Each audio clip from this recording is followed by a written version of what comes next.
اللہ صلی اللہ علیہ وسلم. السلام علیکم ورحمۃ اللہ وبرکاتہ.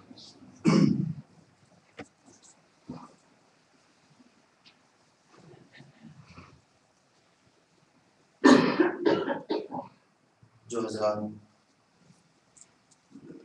سنتیں پڑھ چکے ہیں یا بیٹھے ہیں ان سے میری ریکویسٹ ہے کہ وہ آگے آ جائیں. دیوا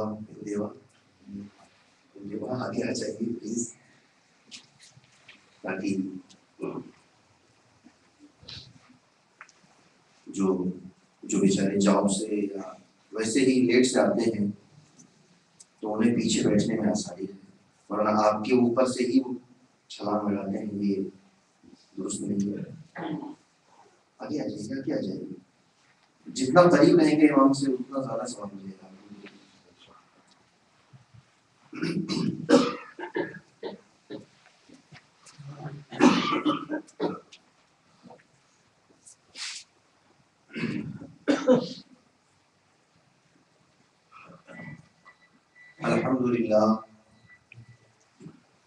الحمد للہ رب العالمین والصلاة والسلام على رسوله محمد وآله وأصحابه أجمعين. أما بعد فأعوذ بالله من الشيطان الرجيم. بسم الله الرحمن الرحيم. إن الذين قالوا ربنا الله ثم استقاموا تتنزل عليهم الملائكة. صدق الله مولانا العظيم وصدق رسوله النبي الأمين الكريم ونحن على ذلك من الشاهدين والشاكرين والحمد لله رب العالمين.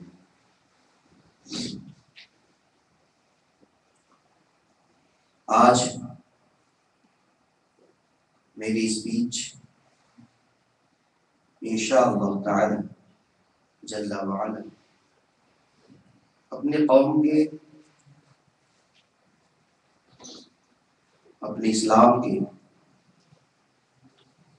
نوجوانوں کے لیے ہوگی، لیکن اور آپ کے وقت کا ہمیں پورا خیال ہوگا انشاءاللہ، کیونکہ ہم سمجھ سکتے ہیں کہ آپ کہیں اگر کام کرتے ہو یا جاب کرتے ہو وہاں سے کتنی چھٹی آپ کو ملتی ہے، اس میں پہنچنا بھی رہتا ہے، ہم سمجھ سکتے ہیں. لیکن کبھی کبھی ایسے مومنٹ میں ہم ہوتے ہیں کہ اگر ہم وہاں آپ کو چھوڑ دیں تو جب ایکسپلین ہوا نہیں پورا تو آپ کا اس میں کوئی فائدہ نہیں. اور ہم تو یہی چاہیں گے کہ ہم جو چیز آپ کو بتائیں کمپلیٹ بتائیں. کبھی کبھی ایکسپلین کرنے میں لیٹ ہو جاتے ہیں، لیکن وہ اس میں میرا اپنا کوئی وہ نہیں ہے، بلکہ ہم تو یہ چاہتے ہیں کہ آپ کتنا سمجھ لو اور اسلام پہ کتنے اچھے طریقے سے عمل کر لو. ہم یہ چاہتے ہیں، اور اسی ایکسپلین کرنے میں کبھی کبھی لیٹ ہو جاتے ہیں. تو وہ ہمارا لیٹ ہونا اور آپ کا سننا اگر اللہ رب العزت کی بارگاہ میں قبول ہو گئی تو انشاءاللہ تعالی آپ دنیا میں بھی اور آخرت میں بھی کامیاب ہیں، اور ہمارا بیان بھی انشاءاللہ اللہ کی بارگاہ میں قبول ہوگا.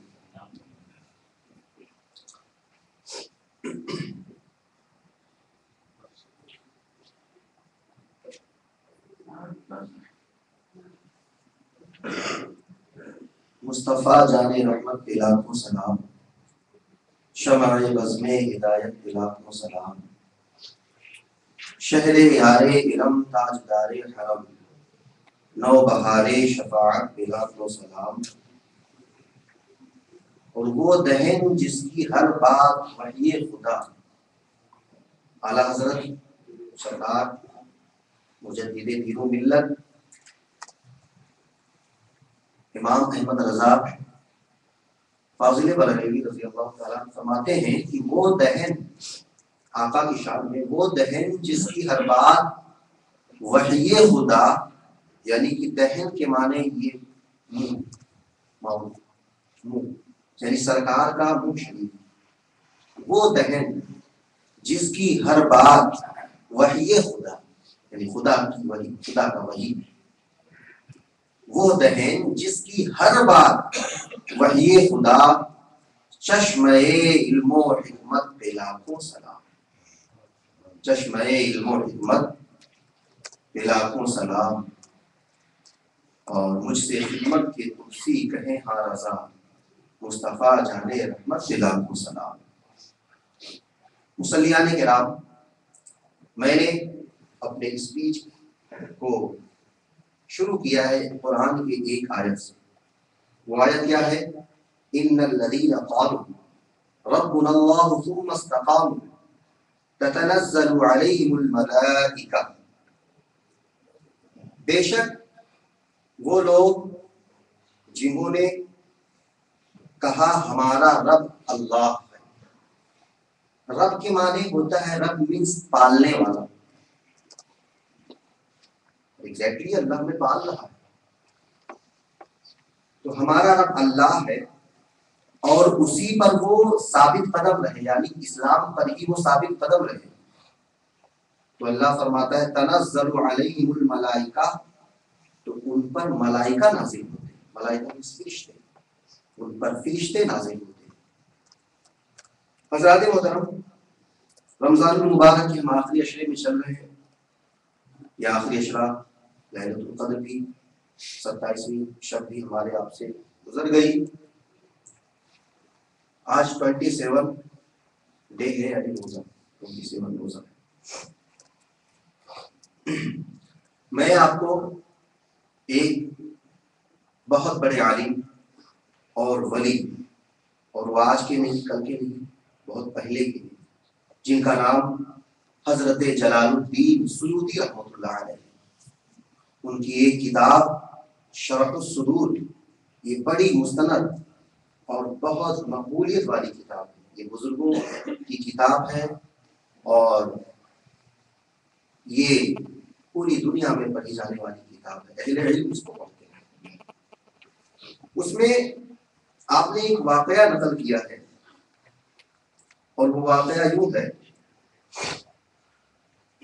خاص طور سے میرے نوجوان اسپیشل طور سے سنیں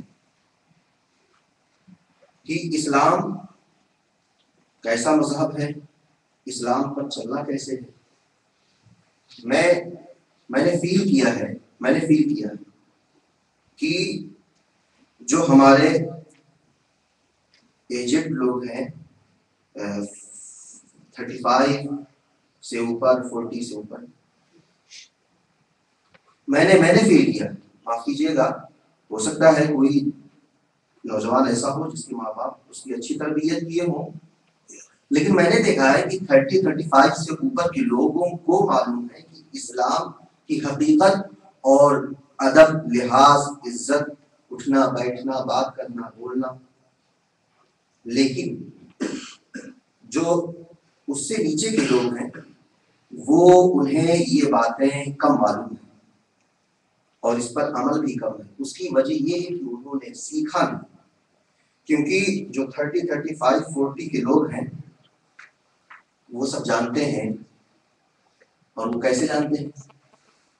حضرت مبلغ اسلام کا فیض، شاہ صاحب کا فیض آنا جانا رہا، سنتے رہے، سکھاتے رہے، لیکن آج کی ہماری جو نئی جنریشن ہے یہ علماء سے دور ہو گئے، یہ علماء سے دور ہو گئے، امام سے دور ہو گئے، قاریوں سے دور ہو گئے، تو انہیں ابھی وہ علم نہیں ملا جس کی انہیں ضرورت تھی۔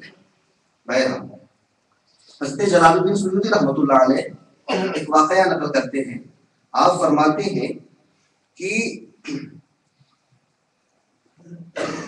ایک جنگ میں دشمن کی فوج بہت زیادہ تھی، دشمن کے پاس لڑنے کے کمپلیٹ سامان تھے، گھوڑے، اونٹ، تلوار، نیزہ، تیر، ڈھال، سب کچھ تعداد میں وہ زیادہ تھی، لیکن جیسے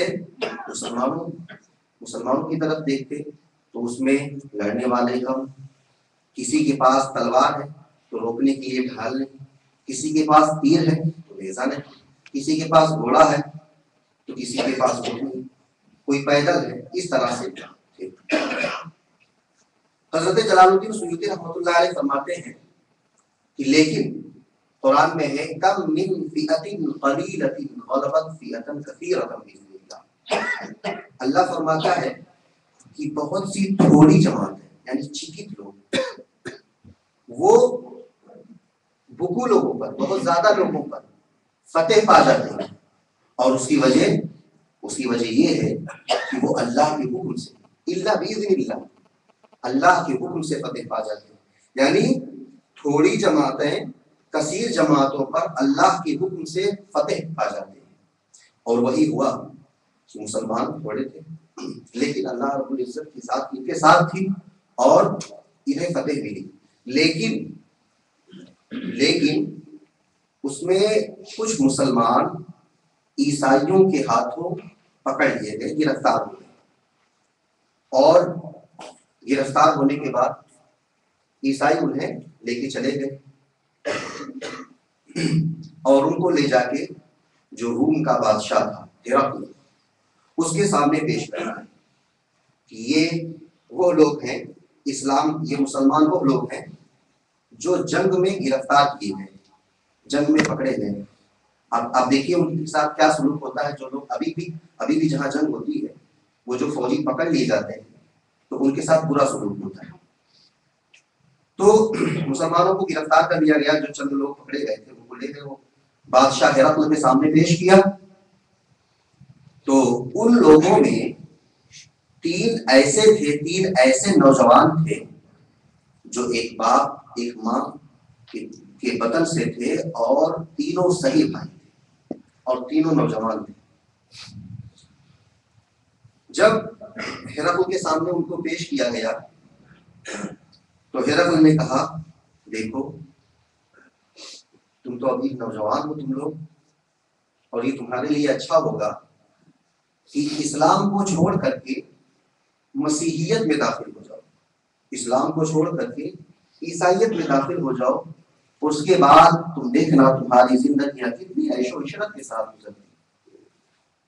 میں آپ کو بتاؤں یہ وہ کس سے بات کر رہا تھا، یہ وہ پہلے کے مسلمانوں سے بات کر رہا تھا، آج کے مسلمانوں سے نہیں۔ اس نے کہا کہ تمہاری نوجوانی پہ ہمیں ترس آ رہا ہے، تم اسلام کو چھوڑ دو، مسیحیت میں آ جاؤ، تمہاری شادیاں کروا دیں گے، تمہارے لیے عیش و عشرت کے سامان ہوں گے، مال و دولت ملے گا۔ وہ لوگ خاموش ہیں۔ دوبارہ ہرقل نے پھر کہا کہ اگر تم نے اسلام کو نہیں چھوڑا تو ہم تمہارے ساتھ وہ سلوک کریں گے جو تم سوچ نہیں سکتے، تمہیں قتل کر دیا جائے گا۔ مجاہدین بولے کہ ہرقل غلامان محمد جان دینے سے نہیں ڈرتے، غلامان محمد جان دینے سے نہیں ڈرتے، یہ سر کٹ جائے یا رہ جائے کچھ پرواہ نہیں کرتے۔ حضرات محترم، عیسائی بادشاہ، اے عیسائی بادشاہ، اگر ہماری جانیں اللہ کی راہ میں اور اسلام پہ قربان ہو جائے تو یہ ہمارے لیے خوش بختی کی بات ہے، اور ہم جہاد میں اسی لیے آتے ہی ہیں کہ اگر بچ گئے تو غازی ہو گئے، اور اگر قتل کر دیے گئے تو شہید ہو گئے۔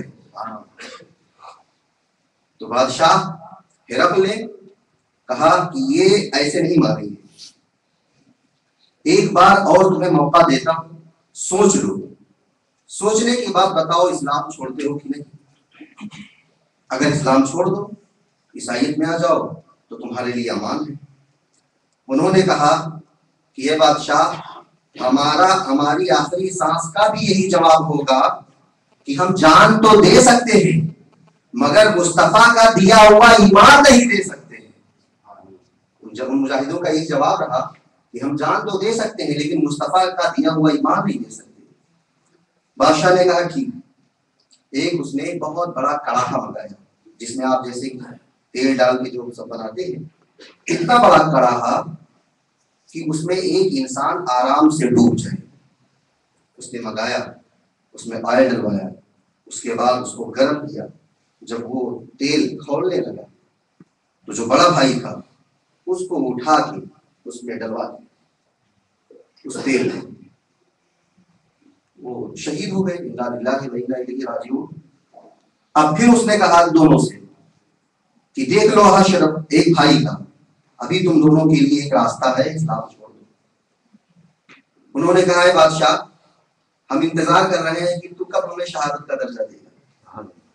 انہوں نے پھر اس نے دوسرے بھائی کو اٹھا کے اسی تیل میں ڈلوا دیا، دو شہید ہو گئے۔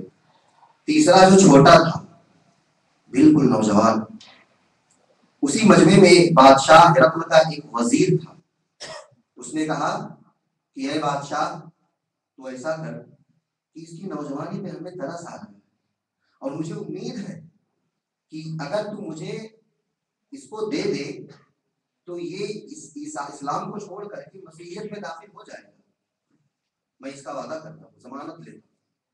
بادشاہ نے کہا ٹھیک ہے لے جا، اور وہ وزیر اس نوجوان کو، اس اسلامی نوجوان کو لے کر کے اپنے گھر آیا، اور گھر آنے کے بعد اپنی بیٹی کو بلاتا ہے، اور بیٹی کو بلانے کے بعد کہتا ہے کہ اے میری شہزادی، اے میری بیٹی، دیکھ یہ ایک اسلامی نوجوان ہے، یہ ایک مسلمان ہے، اور اس کو تجھے مسیحیت میں داخل کرانا ہے، اور اس کے لیے اگر تجھے اپنی عزت دینی پڑے تو آف کورس۔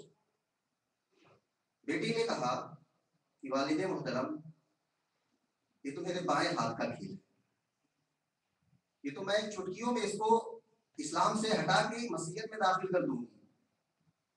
وہ لڑکی کہتی ہے میرے حسن و جمال کا یہ عالم ہے، میری خوبصورتی کا یہ عالم ہے کہ لوگ میرے گھر کا طواف کرتے ہیں۔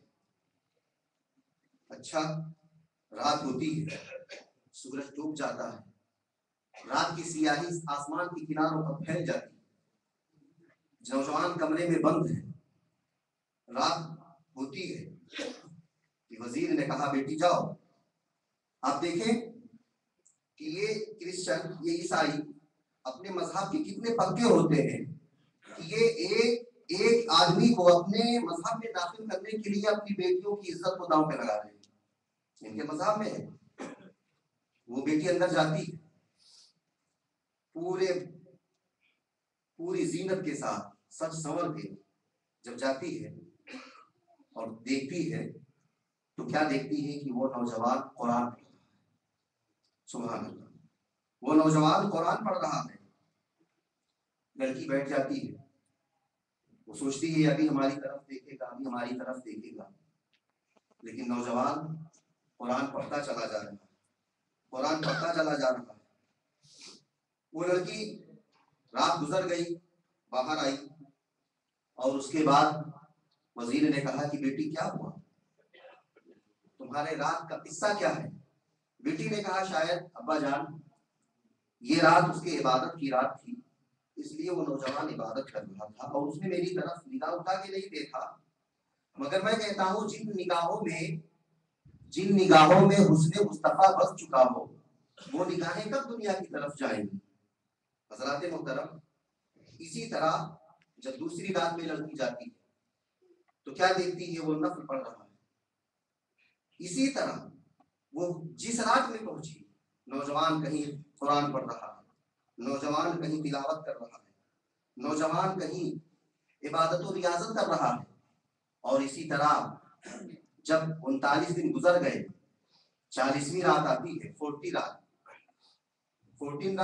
رات آتی ہے تو وہ لڑکی جاتی ہے اور وہ نوجوان اپنی عادت کے مطابق خدا کی عبادت میں مصروف ہے۔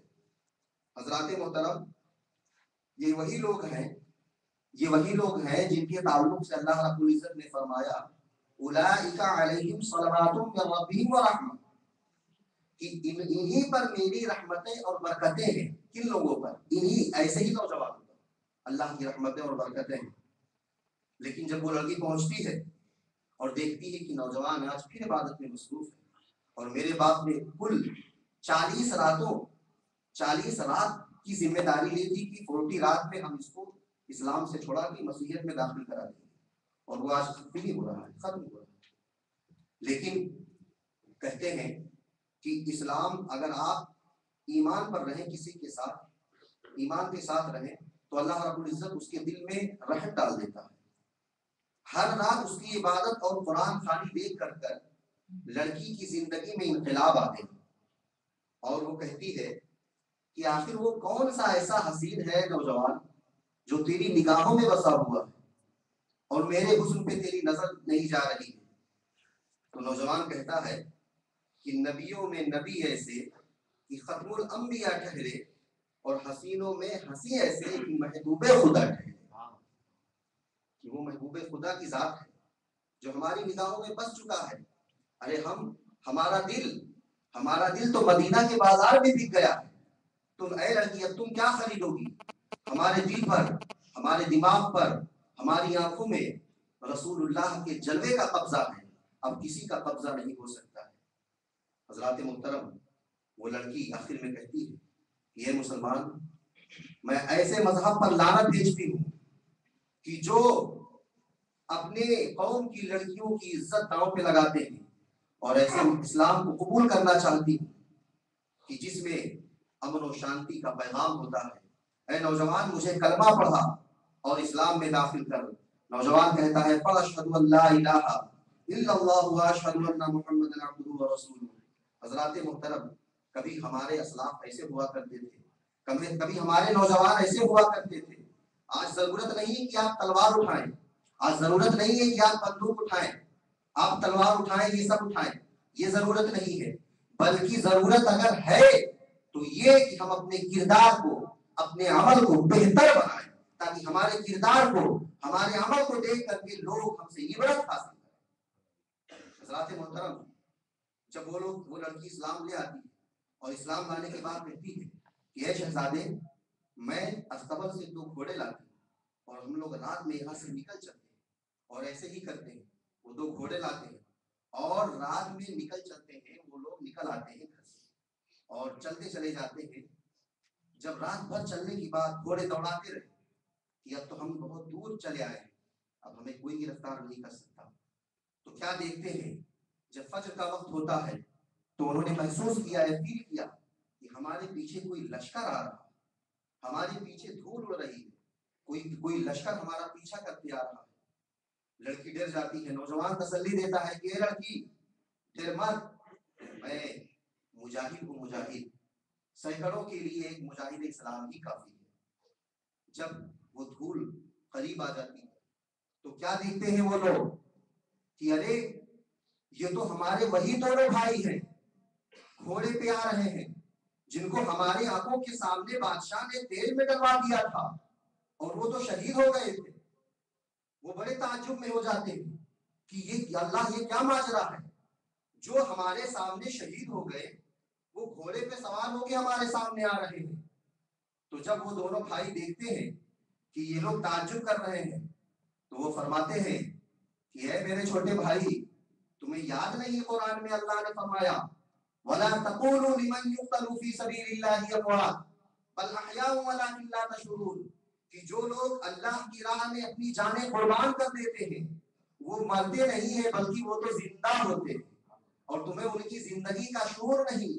اللہ نے ہمیں اس لیے بھیجا ہے تاکہ ہم تم دونوں کا نکاح پڑھ دیں. سبحان اللہ. یہ واقعہ حضرت جلال الدین سیوطی رحمۃ اللہ علیہ شرح الصدور میں بیان فرماتے ہیں. تو مسلمانوں، کبھی ہمارا کردار اتنا اچھا تھا، کبھی ہمارا کردار اتنا پیارا تھا کہ لوگ ہم سے سبق لیا کرتے تھے، لیکن ہمیں جسے خوش کرنا ہے ہم اپنی عادت سے اسے ناراض کر رہے ہیں. اللہ رب العزت کو خوش کرنا ہے، ہم ناراض کیے ہوئے ہیں، تو ہم پر برکتیں کیسی آئیں گی، ہم پر رحمتیں کیسے آئیں گی؟ پلیز میرے اسلامی بھائیوں، اسپیشل طور سے میری اسپیچ ان نوجوانوں کے لیے ہے جو اپنی قدر نہیں سمجھتے ہیں. بس وہ یہ سمجھتے ہیں کہ ہمارا نام فلاں ہے، محمد احمد، محمد سلیم، غلام مصطفیٰ، یہ ہو. لیکن نام رکھنے سے آدمی مسلمان نہیں ہوتا ہے. یہاں سے مسلمان ہوتا ہے، یہاں سے اپنے عقیدے کو، اپنے ایمان کو سب سجائیے، سنواریے. اللہ رب العزت کی بارگاہ میں دعا ہے کہ آپ سب کو، ہم سب کو طریق مصطفیٰ پر چلنے کی توفیق عطا فرمائے. کیونکہ طریق مصطفیٰ، سنت مصطفیٰ کو اگر ہم نے چھوڑا تو ہم دنیا میں بھی پریشان رہیں گے، مارے جائیں گے، کاٹے جائیں گے. اور اگر ہم نے سنت رسول کو اپنے سینے سے لگایا، اللہ کا خوف اپنے دل میں رکھا، تو انشاءاللہ وہ دن دور نہیں ہے کہ آپ یہاں بھی کامیاب ہوں گے اور آخرت میں بھی کامیاب ہوں گے۔ وآخر دعوانا الحمدللہ رب العالمین۔